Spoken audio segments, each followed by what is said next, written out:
Fala galera, me chamo Marcos Kovaski e sou diretor artístico da trupe investigativa Arroto Cênico. E agora vou apresentar o Papo de Coxia do nosso festival Sonoridades Cênicas Novas Dramaturgias. E encerrando o nosso quadro Papo de Coxia, iremos bater um papo agora com os dramaturgos Nilda Andrade e Rohan Baruch, que desenvolveram a cena O Homem Sardinha. Articuladora sociocultural, Nilda Andrade atua na área de artes cênicas desde 2006 e há mais de 8 anos desenvolve ações artísticas e socioeducativas em comunidades por todo o Rio de Janeiro, junto com o grupo teatral Contrabando de Teatro e outras patifarias, o qual coordena. Como atriz, a artista se formou no Instituto Nossa Senhora do Teatro e atuou em mais de 20 espetáculos. Rohan Baruch é mestre em artes cênicas pela Unirio, com especialização no eixo interpretação, voz e corpo.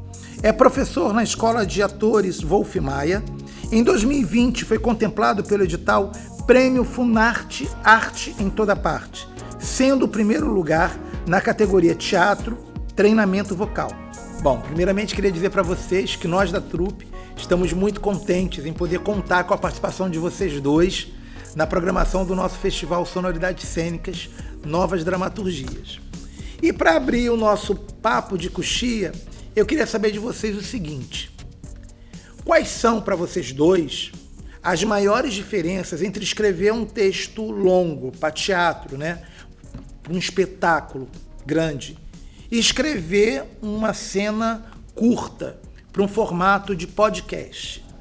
Então, quando a gente escreve um espetáculo maior, a gente tem, obviamente, mais tempo para que as coisas se estabeleçam, a gente consegue aproveitar um pouquinho mais o tempo para, então, desenvolver a história de uma maneira que seja mais produtiva, né? Então, assim, a gente consegue apresentar os personagens com um pouquinho mais de tranquilidade, até a gente chegar num clímax, enfim, e fazer com que o conflito se estabeleça e se resolva.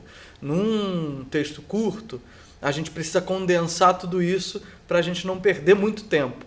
Pensando ainda nessa relação do podcast, os desafios são maiores ainda, porque a gente precisa não só pensar como um espetáculo, né, mas também como som, né? Como é que a gente consegue criar recursos dentro da história que ajudem as pessoas a entenderem e a alcançarem o que a gente está querendo propor, não só através da relação verbal, né, da palavra, mas também através de outros recursos que contribuam aí para que eles tenham um entendimento melhor da história. Então, assim, são desafios múltiplos, não só em relação ao tamanho, mas também a essa nova linguagem que a gente teve que se adaptar de certa forma. Porque a tecnologia, ela traz uma dinâmica, né? A gente precisa ser dinâmico, porque é tudo muito rápido, tudo muito, né? Os vídeos estão ficando cada vez mais curtos nas redes sociais e isso me causa o medo, porque a gente acha que está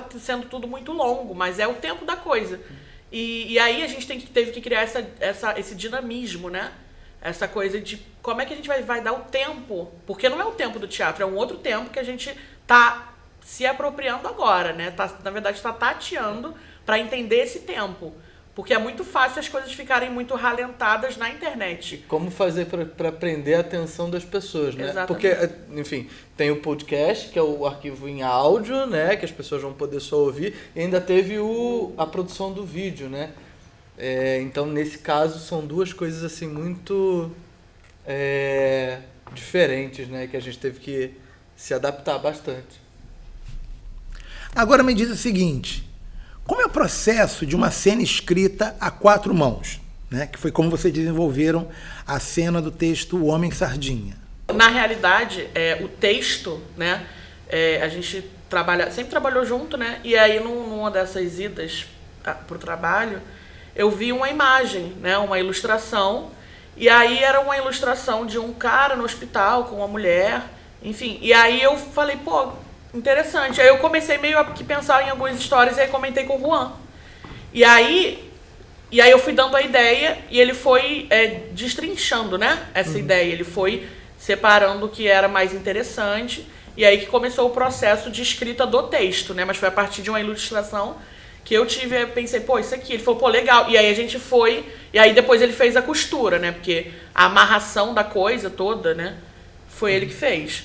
Mas aí a ideia foi surgindo a partir de uma ilustração que eu vi. Eu e ele, nós somos amigos há muito tempo, né? E a gente passa muito tempo juntos também. Então, as coisas elas vão fluindo de uma maneira um pouco mais natural, né? A ideia de escrever esse texto do Homem Sardinha, a gente estava trabalhando em São Gonçalo. Aí a gente fazia um trajeto imenso, né? Porque a gente saía da Baixada e ia para São Gonçalo. Então, assim, eram horas de viagem. E aí a ideia do Homem Sardinha surgiu na barca. A gente tava lá olhando, tipo, caraca, muita água. Que a gente é meio aleatório. Aí a gente, caramba, muita água aqui. Mesmo. Aí putz, eu te mostrei isso. Aí ela mostrou a ilustração e a gente foi pensando, então eu montei o esqueleto do texto e aí em cima desse esqueleto a gente foi fazendo as ligações, assim. E não era o primeiro texto que a gente escreveu junto, não, né? A gente já não. tem outros textos juntos, na realidade. A gente sempre tem essa pegada de autoral, né? Só que a gente nunca executa os textos. Esse foi o primeiro não, que a gente executou junto. É possível. Porque a gente executou... Depois teve naquele instante, depois teve... Não, teve já a sketch que a gente executou junto, que mais foi o tempo de brincar, mas que eu havia. Né? E aí que tá, a gente escreveu esse texto em 2013. Era para ser uma cena curta presencial, né? E o texto estava guardado na gaveta. Nunca foi, há muito tempo. A gente tentou fazer uma montagem, eu com alguém, depois você com outra pessoa, se eu não me engano. A gente nunca conseguiu fazer o texto fluir. Então, o festival é a estreia do texto, né? É um texto curto que a gente estava pensando até em transformar num espetáculo. Isso. A gente está pensando na ideia de transformá-lo em espetáculo. Eu prefiro sketch, eu gosto pra sketch, porque eu acho que também... Cara, eu acho que a tecnologia é isso, ela traz essa coisa de... E aí a gente tem medo de tá tudo muito lento. Eu quero saber como vai ser essa volta, porque a gente fica tentando se adaptar, e aí agora qualquer coisa que eu for assistir no teatro, por exemplo, eu vou achar que tá muito lento. E isso é muito perigoso, né? Pra gente que é ator, que gosta de sentir.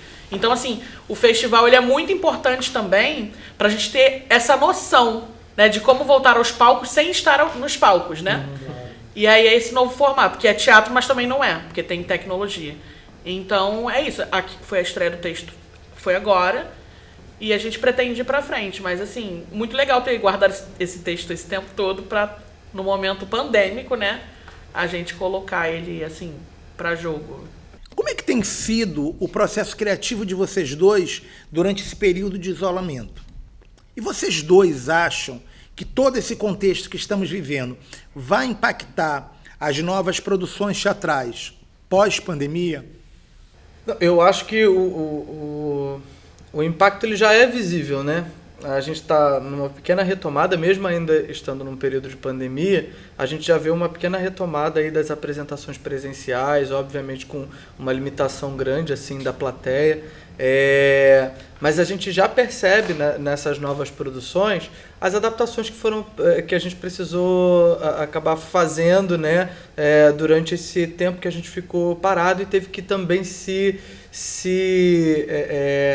acolher as novas tecnologias, né? Eu acho que um dos grandes ganhos, na verdade, estão relacionados justamente a essa integração entre o teatro e as novas tecnologias. Acho que a gente aprendeu muito durante esse período a tornar o teatro mais popular. A explorar, né, o audiovisual. A explorar o audiovisual, mas também a entender novas dinâmicas de fomentar a plateia. Eu acho que esse foi um dos ganhos, assim, enfim. É muito louco a gente falar de ganhos no momento em que, né, a gente está passando por uma situação tão difícil como essa, mas eu acho que a gente começou a ir mais atrás do público. Eu acho que esse é um dos grandes impactos que a gente tem por conta da pandemia. E em relação aos temas, eu tenho a impressão de que no pós-pandemia existe uma possibilidade muito grande da gente começar a explorar temas que falem mais sobre a liberdade do que relembrar necessariamente o isolamento e a prisão que a gente teve que passar durante quase esses 2 anos aí de isolamento social que a gente teve que viver. Em relação ao início da pandemia, né, eu tive que pausar, né, as ações do próprio contrabando dentro do Complexo do Alemão, na Baixada que eu estava começando também a realizar ações e tudo. Acabou que eu realizei algumas. Só que a gente teve que parar, né? Fisicamente falando, assim. E aí foi muito difícil, porque como a gente trabalha com teatro, a gente sabe que a gente precisa do público. E aí eu pensei, caraca, acabou, como é que vai ser agora, assim? E aí eu fiquei desnorteada real, eu falei, e agora? E aí começaram a surgir as oportunidades online, né? Nesse novo formato, que eu, como eu disse, me causa medo futuro, assim, porque, pô, eles moram longe, vamos fazer online? Era tão legal se encontrar, sabe? Então eu tenho medo das coisas começarem a tomar um formato maior online, mesmo que não tenha mais pandemia. E também tem toda a questão estrutural no Complexo do Alemão, de que não é todo mundo que tem Exatamente, acesso. tanto que eu estou fazendo um curso audiovisual no Complexo do Alemão, e a princípio era com medidas, né, de distanciamento e tudo, só que como a pandemia na época aumentou, a gente teve que voltar para online. E aí o curso de 17 pessoas foram para 4. Então, nem todo mundo tem o acesso. Então, assim, artisticamente, pra gente foi horrível, mas foi um período que, por exemplo, eu escrevi um texto, um monólogo, que inclusive o Juan vai me dirigir, chamado Pipas, né? Que fala sobre a realidade sobre a realidade da mulher que mora na favela. Uhum. E, assim, foi um período muito produtivo, né? Mas também é uma montanha-russa, vamos ser Não, bem sinceros, emocionalmente foi horrível tá pra todo mundo ferrado, assim. emocionalmente. Mas foi produtivo por um lado também, até pra eu poder entender coisas técnicas, né? Eu tive umas aulas com o próprio Juan, na questão de editais, que é aí que veio a calmaria. Eu trabalhei, e aí eu comecei a me adaptar enquanto artista também. Porque a gente que trabalha com teatro não pode ser só ator, né, querido? Porque se a gente for só ator, acabou. A gente não é nada. A gente não consegue sobreviver. E aí eu comecei a aprender audiovisual, comecei a aprender a editar vídeo, tô aprendendo, né, na verdade. E aí a gente é multifuncional, né? Quando, por exemplo, me pedem pra eu fazer uma cena, eu tenho que fazer a cena, escrever e dirigir. Então, assim, não tem como ser só atriz de teatro quando a gente não é famoso, né? E o que eu amo é teatro, não é... TV é legal, o cinema é muito legal. Só que o teatro é o que me toma, né? Então, é isso, a gente tem que fazer de tudo um pouco. E a pandemia me trouxe mais ainda essa multifuncionalidade, né? Trouxe mais demanda. Mas que eu gosto. Eu gosto de ter que varrer o palco e depois apresentar nele. Porque eu me sinto ainda mais grata. Pode parecer estranho, ou sei lá, ela tá sendo muito... aquela coisa da gratidão, né? Da falsa simplicidade, mas eu gosto. Eu ainda sou dessa época. Que eu tô varrendo aqui, daqui a pouco eu apresento, depois a gente limpa e tira o cenário. Né? Eu não sei como vai ser essa nova geração. Tira aqui pra mim essa câmera, esse ring light, imagina. Então, assim, é isso. E para encerrar o nosso papo de coxia com chave de ouro, eu gostaria de saber de vocês como é que foi a experiência de estar participando de um festival voltado para novas dramaturgias, no formato de podcast, que é um formato que está sendo descoberto ainda, e produzido por artistas da Baixada, feito por artistas da Baixada Fluminense. Tem muita importância para mim, porque eu já morei em várias favelas do Rio de Janeiro, e quando um período eu morei em Duque de Caxias, que agora eu voltei, eu tive que sair de lá para fazer teatro no Rio. Então, olha a importância, né, desses meios culturais que já existiam, mas agora estão sendo mais presentes. Como é que eu posso dizer? Estão sendo mais visados, né, porque já existiam. Isso já existia há muito tempo. A Roto Cênico não veio em 2021, né? Então, assim, é muito importante, é até redundante dizer, mas é isso, é muito importante. Porque no Rio de Janeiro é visto a cidade do Rio de Janeiro. Quando a gente tem polos imensos culturais ao redor, né? Pelo estado do Rio de Janeiro. Então, eu fico muito feliz de poder estar na primeira edição. Espero participar de outras, que seja colaborando de alguma maneira, porque enquanto atriz, né? E autora, é muito importante participar desse início, porque eu sei que vai muito mais pra frente, né, Kovaski? E o arroto cênico é muito importante, como a Cerne, eu sempre comento isso com o Juan. Vocês insistirem, porque parece clichê que, resiste, mas é resistir. E vocês estarem resistindo é importante para a história do teatro. E entendam que, daqui a um tempo, vocês vão ter novos grupos na Baixada que vão se inspirar em vocês, que já existem, provavelmente. E aí vão dizer, lembra do pessoal do arroto cênico, que fez aquele primeiro festival de dramaturgia? Lembra do pessoal da Cerne, que tem o cenáculo? Que é importante, sabe, pra gente se apropriar. Representatividade era o que faltava na Baixada. Tinha, mas não era visível. Agora vocês estão se fazendo visível E aí a galera, isso vai fazer com que gere mais pessoas, né? Gerem mais grupos. Faz as pessoas acreditarem que dentro do território delas conseguem produzir. Existe representatividade. Ah lá, pô, aquele grupo é do meu território, então eu também posso ter um grupo.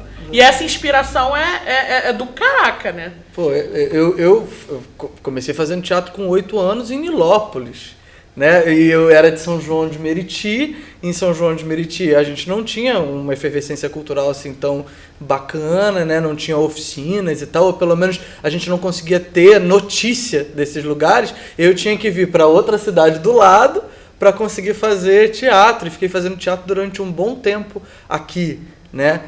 E eu acho que o mais legal do festival é a gente ver esse movimento indo para um lugar que pouco é explorado, e não só aqui em Nova Iguaçu, na Baixada Fluminense, mas talvez no Rio de uma maneira geral, né? Que é esse movimento de procurar novos dramaturgos que talvez falem até sobre a própria cidade ou sobre o próprio estado, né? Porque a gente vê um movimento muito grande para textos clássicos, né? E a gente acaba não valorizando talvez os textos mais contemporâneos, as coisas que vão surgindo agora. Então, assim, participar de um festival que a base é trazer novos dramaturgos e pensar nesses novos dramaturgos dentro desse limite territorial que é a Baixada Fluminense, isso pode continuar também fazendo com que as pessoas enxerguem isso como uma possibilidade aqui, né? Isso pode incentivar, motivar, estimular os artistas da Baixada Fluminense a acreditarem que, pô, a gente consegue também construir a nossa própria arte aqui e fazer isso talvez se tornar uma referência não só dentro do nosso próprio território, mas também para fora dele. Então, assim, eu acho que é um movimento muito importante de estar acontecendo agora, assim. E, assim, eu enquanto artista do estado do Rio de Janeiro, né, que eu não gosto de me limitar, eu queria muito, assim, muito real agradecer a vocês enquanto artista, né? Porque se vocês não desistem, fazem eu querer também não desistir. Então isso tem uma importância afetiva muito grande pra mim. Quando eu vejo Ciclomáticos, que é lá do Rio, quando eu vejo o Arroto Cênico aqui, que tem uma potência, a Cerne, esses grupos, eles me incentivam a falar, não, eu não vou desistir, eles estão vivos, eles estão aqui, entendeu? E quando eu vejo vocês atuando pela internet, eu falo, eles estão ali por mim também, entende? Então saibam que, por mais que não seja muito dito, vocês dão forças para outros grupos. Pelo menos, assim, eu sinto mais vontade de continuar, sabe? Então é isso, eu queria muito agradecer essa oportunidade do primeiro, porque vai ser marcante, né? O primeiro prêmio, espero estar em outros, que não seja como a autora ou atriz, mas ajudar, enfim, no que precisarem. E vamos nessa, né? E parabéns a toda a organização e muito obrigada, de verdade. E assim vamos encerrando esse nosso quadro Papo de Coxia. Essa foi a última edição. E lembrando que amanhã teremos a oficina de dramaturgia às 15 horas e à noite teremos a mostra virtual com a encenação em vídeo de todas as cenas que estiveram na programação durante a semana em nossos podcasts. E no domingo teremos um tributo aos artistas homenageados no nosso Festival Sonoridades Cênicas, Novas Dramaturgias. Obrigado.